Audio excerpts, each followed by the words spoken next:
Hey, what's up, guys? Welcome back to Take on Tottenham. My name is Ben, and this is my take on Tottenham. Full-time result in the Champions League. Sporting Lisbon 2, Tottenham 0. First loss of the season. First loss in the Champions League. Not a good night, really. A lot to talk about, and also not much to talk about either, because there wasn't massive amounts of positives to take from the game. Let's just get straight into it, really. Not really any change in the team either. Obviously, oh yeah, probably should sort of start off with obviously the fact that we didn't play against Man City on Saturday after the passing of the Queen, which is obviously very sad. There's obviously a lot of opinions going around about whether games should be called off and things like that. I'm not going to bother getting into any of that. It's obviously a very sad time, and that's that really. It's me passing on my condolences aren't going to mean a great deal, but it's all I can really do. Yeah, it's really sad, but we're back to it. Back to, like I said, back to football. Really, all the games are back on now. EFL back on this week. Premier League back on this weekend. So yeah, back to it. So yeah, back to the game. Yeah, no real changes from the last team, which was the Marseille game in the Champions League. Davies was ahead of Longley, pretty much. That was it. Apart from that, everybody else the same. Richarlison starting over Kulusevski. Sonny still starting despite his poor form. We have to be honest. But yeah, apart from that, no changes. And the first 20 minutes or so, very tight. I felt Spurs were better on the ball. I felt Sporting Lisbon's passing wasn't great, but Spurs weren't really taking advantage of it either. There wasn't any real chances at that point. Like I said, it was kind of two teams kind of trying to figure out the other one sort of thing. There wasn't anything to shout about. Richarlison had a header that was saved, but it was a weak header, especially considering his heroics against Marseille. A bit of a weak header. He also then had a really well taken goal ruled out for offside, a correct decision as well. Just a well taken goal regardless, but yeah, unfortunately offside. And then pretty much towards the end of the first half, because there really wasn't too much to talk about. End of the first half, Hugo Lloris was called into action with an amazing save against none other than Marcus Edwards, obviously former Spurs player. I think he joined the club at 8 and sort of was let go. Few things were made of it, but I'm not going to bother going into any of that. But yeah, it was good to see him playing really well, and he seems to have really found his feet at Sporting Lisbon. So yeah, I'm really happy for him, and hopefully he can have a really successful end of the season. Hopefully, just not against us in the next game. But yeah, a really amazing run from Marcus Edwards. I have to say, it was a really spectacular thing. It was kind of almost like Sonny when he was brushing off all those Burnley players. Yeah, brilliant run. I think he did a little 1-2 towards the end, got the ball back. I think he shrugged off Dyer. I think he shrugged off Davies. Got the ball all the way into the penalty area, and Lloris managed to just make this kind of acute save and just managed to somehow with the underside of his arm tip it just past the post, which was a very important save. So yeah, 0-0 at the break. Came out. Spurs, again, as I keep saying, definitely a one-half team at the minute. I have to say that. Second half, they came out a lot better, a lot more threatening, and you see it. You know, how many weeks I've been saying this. Emerson came out, had a header saved from a wonderful Harry Kane cross. Emerson then had another chance from a very quick thinking free kick from Kane. No one was ready for it, apart from Emerson, who managed to sort of try and hook his leg onto it, kind of volleyed it, and it was saved again, unfortunately. But really well worked goal, and Spurs were looking really dangerous on their set pieces in particular. You thought if they're going to get any sort of breakthrough, that it was going to be through a free kick or something like that, a tactical set piece. So yeah, that was a glimmer of hope. Richarlison had Kane had a chance that was saved. It was a brilliant through ball from Richarlison to Kane. Kane just launched it into the far, sort of going for the far corner, and it was a really good save from the keeper. Richarlison then had a chance. He sort of cut back on his inner side and then tried bending it around the post, but it wasn't to be. Perisic as well, really amazing bit of work from him. Lethal cross right across the face of the goal. Kane just missed it. Yeah, unfortunate really. It was the cross deserved a goal. It deserved something. Unfortunately, I think it went out for a throw. And then Kulusevski got brought on for Sonny, who again looked all right in the first half, but still is a mile away from the Sonny that we know. Decky came on, instant, could see it straight away, just instant impact. It was a lovely Kulusevski cross. Richarlison had a header. It went wide, but it was close. Højbjerg, we'll chat about Højbjerg because I think he had a poor night. I think he's had a really good start to the season, but tonight, really poor game, spraying passes kind of everywhere, giving the ball away far too much for his job in midfield. Really poor from Højbjerg today. 3 or 4 passes that he not only gave away, but then either committed a foul from or ended up sort of creating a chance for Sporting Lisbon, which again, it's not really what you expect from him. So that was quite poor. A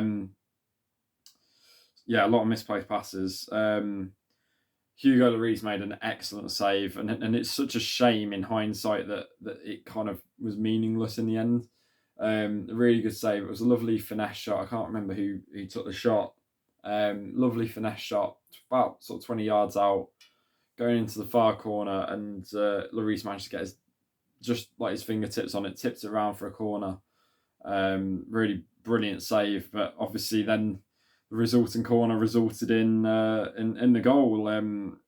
It's annoying because there's not really a lot I can complain about in terms of it was just one of those goals. Really, it was a goal from a corner. It wasn't poorly defended at all in terms of anything. It was just a case of I think it was Paulinho who scored.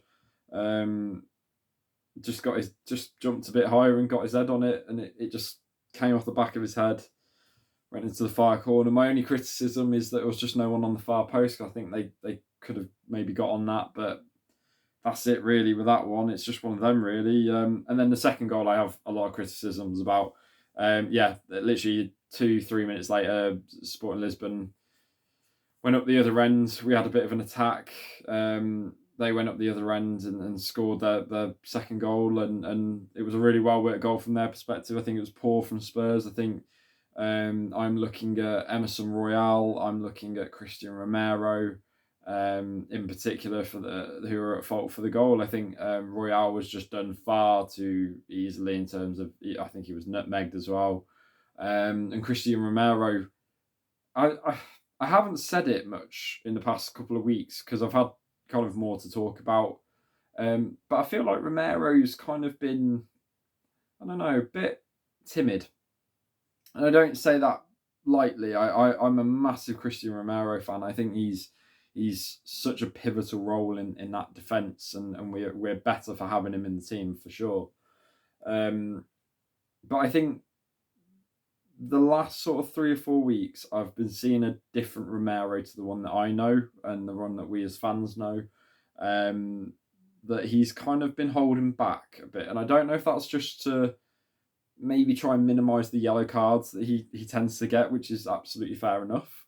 But yeah, I just think he's just this goal, for example, a prime example. He's just doing that on the defender, just Rizan patting him on the back almost, and it just wasn't enough for me. And it kind of stunk a bit, and this goes for like the whole team in regards to that second goal conceding it, the defence as well. it was almost like oh well, we're behind anyway, so it can't get any worse sort of thing. So that's a bit of a shame. It was a poor, like I said, great goal for Sporting Lisbon, poor goal from our perspective. I think it could have been defended so much better, and like I said, Romero, Royale, definitely the ones I'm looking at. I think Romero could have been way more of a presence than he was. He just looked beaten, and then Royale again, almost just like he's past me now sort of thing. That's that really. And then kind of just too easy, not what I expected from a team that's shown resilience over the last couple of weeks and whatnot. So poor performance. I said it earlier. Team a one half team. Spurs are looking like. I think they'll come out. They'll have a poor first half. And then they'll come out in the second half and have absolutely been, torn to shreds probably by Conte in the halftime team talk. Will have they come out, make an impact, and end up with a result, and that's kind of been the pattern so far. I come out in another video and say again, we've not seen the best of Spurs this season. We've not seen that blow-away performance. I know they beat Southampton 4-1, but we've not seen that blow-away performance. We've not seen them absolutely demolish a team. I know that 4-1 scoreline looks like that, but that scoreline, well, Spurs deserved their goals. It didn't tell the story of the match. Spurs sat back in that first half of that match, hardly threatened again, and again it was only poor defending from Southampton and the fact that Spurs kind of kicked into a gear in second half. But again, it wasn't a full domination in a game, and that's a problem they're having at the minute. They're not dominating teams. They're in effect they're the ones being dominated. I'm frustrated tonight for the simple fact that I think it was a game that I think Spurs really could have won. I felt like it was a game that was there for the taking. I felt like it was a game, and I don't mean any disrespect in any way to any Sporting Lisbon fans, but I felt it was a game where the atmosphere, they'll have more sort of intimidating away days. We've seen them, and it's one of them really, isn't it? I felt like the crowd, it wasn't an intimidating atmosphere for Spurs, and that's why I was a bit more let down, because I can understand, you understand if they go to like the Nottingham Forest game was a good example. You understand in those instances where the crowd is like on it 110%, and the whole game, and they make an intimidating atmosphere, and you've got to, almost in a boxing term here, kind of bite down on the gum shield and try and power through it. And luckily Spurs did that. They managed that game quite well in the end. Despite being the second best team, they managed it quite well and got 3 points. That's my criticism with this one. They didn't have that sort of thing to handle today. I thought the game was there for the taking. I thought, especially possession-wise in the first half, Sporting Lisbon giving lots of the ball away. Their passing wasn't too great in the first half. Whilst they had their chances, absolutely, I felt that was their chance to go for it, really. And unfortunately they didn't. They kind of sat back, and they didn't really threaten too much. They had their chances, but ultimately it's not one of those games, and they've not had one of those games where they've been peppering the goal. Chance, save. How many days under Poch did we have for those games? And God, they were frustrating, and you knew they always come around now and then like an eclipse or something. We'd be at the old White Hart Lane, Poch team, wing backs Danny Rose, Kyle Walker, Moussa Dembele, Harry Kane, Sonny, Dele Alli, all these brilliant, when they were in their peak, players. The Belgian brick wall at the back. Everyone on that. Christian Eriksen as well. Everyone on it. And we'd have amazing performances, free, fast attacking football, fluid, blistering, devastating at times. And you get those performances where a team like, let's say, West Brom, who were probably, let's just say, 18th, 17th in the league table, or like a Sunderland type team or someone like that, like a team that on paper you should be beating. It's just on paper you're looking at it. Of course, the Premier League, you know, you can never take anything for granted with that. But when you look at it on paper, you know, and you compare teams, you look at it and go, it should be 3 points. You're at home. You've dominated the ball. You've dominated possession. You've dominated chances. And Spurs would either end up coming out of those games 0-0 or 1-0 to the other team. They'd have one or two chances. They'd score. Spurs would pepper the goal. And how many times did we say as fans that the goalkeeper then ended up having the best game of his career or something like that? And that happened a lot, more than it should have. But sometimes you just count yourself as unlucky, that these sorts of things happen. But at least Spurs were like, they were creating the chances and they would be peppering the goal and they would be testing the keeper. And yeah, if the keeper had an amazing day, best day of his career, whatever, you know, you put it down to that. But at least you can come off the pitch saying we tried and we gave it everything. This team at the minute, whilst they're doing very well, for, you know, unbeaten in the Premier League, first loss of the season tonight, they're not doing brilliantly at the minute. And their league form, whilst it is good to look at where they are in the table, it's kind of masking over the actual performances. I feel like, you know, I've seen every single performance this season, and a lot of us have, and I don't think any of us as fans could probably say that they have absolutely annihilated a team. I it's one of them really. I want to see that. I expect to see that. You know, with a Conte team, I want to see us go and dominate a team. I want to see us play, you know, good attacking football. They're absolutely capable of it. It's not a question of that. I just don't know why it's not clicking. I think we need a bit of rotation. I do think Sonny needs a not only a rest, but I think, you know, Kulusevski's been really performing well when he's been coming on. And I think Kulusevski and Richarlison and Kane would be sorry, there's a fly buzzing around somewhere.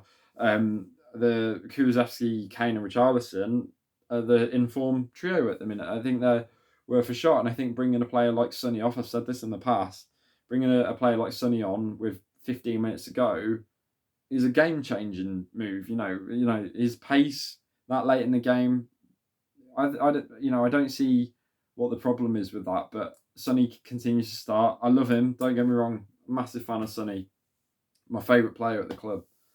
But something's not right, and I don't want. I've always said that I'd rather, with whoever the manager, I'd rather us play players based on their form and not on their name. If Harry Kane's not scoring, and you've got another striker that's banging them in every time he comes in, I'd expect, basing it off form, that striker would play, and then Kane would have to work for his place in the starting 11. That's what I would want. But I understand Conte's dilemma as well, because why, you know, a player of Son's class, why would you want to bench them? So I get the dilemma, but I think Kulusevski, if I had to rank the front four, from who's been the most effective this season, I'd probably go Kane first, absolutely. Richarlison second, Kulusevski third, only just, and then Sonny fourth. And that's just the way it goes. So, and that's not me having a dig at anyone. That's just looking at the facts. So, you know, this is what's happened in the games. I think Højbjerg has had a good start to the season, but tonight looked really off. I thought Richarlison looked good, but frustrated. He couldn't really get through, and even when he did, it was offside. Decky looked really good when he came on. Kane had a couple of shots that were saved, but mostly Kane was doing more of the providing tonight, and that's where you want Sonny to be in, and he just wasn't there. He wasn't there. Hugo didn't deserve to have those 2 goals go in. He made a few good saves tonight, and he didn't deserve that. Bentancur, I think he needs to improve a bit. I would have bought Skip on personally for Højbjerg or something like that, and tried that. Or if Basuma was on the bench tonight, I can't remember seeing his name. But yeah, not a good night for Spurs all in all. Saturday evening, I think it is, Leicester, 5:30 kickoff. It's one of them, like I just said about those West Brom, Sunderland, examples. Leicester are very much there for the taking at the minute. Having watched them, I've watched a few of their games and they've not been very good. But I can categorically tell you, if Spurs perform like they did tonight, Leicester will be getting a much needed win. So Spurs will need to turn up, and they should go into that game. They should dominate them, and they need to. They need to put down a stamp of authority and show them what they can do, and show the Premier League what they can do, because they've got the potential. They just need to do it. They've had too many games this season where it's been poor first half, improvement in the second half. Good first half, poor second half. They need a full 90 where they absolutely dominate a team. So yeah, hopefully that will happen on Saturday. But I'm not taking it for granted at all. I think it's one of those games where I think if Leicester get a goal, they'll try and hang on to that all they can, and we'll need to be aware. So yeah. I'll see you guys on Saturday evening. If you've liked what you've seen, hit the subscribe button, like button, all those things. Let me know in the comment section what you thought about the match, but also what do you think about my opinions. Do you think I'm right? Do you think I'm wrong? Let me know. I don't know. And yeah, if you haven't noticed as well in the background, I've had another change up. I think this might stay. I don't know. I might add to it over time. Who knows? But this scarf means a lot to me. This is my first ever scarf, first ever Spurs scarf. I got this on my first ever visit to White Hart Lane, way back when. I think Paul Robinson was in goal. If you want a time frame on that, Man City. The first game it was against Man City, and I think we won it 2-1. And yeah, it was good times. But yeah, lots changed since then. But that was my very first scarf, so it's a cherished possession of mine. And it's nice to have it in the videos and stuff. And I might just sort of slowly add stuff down here as well. Yeah. So yeah, we'll see. But it's a work in progress, guys. So yeah, I'll see you guys in the next video, which will be Saturday. And as always, come on, you Spurs.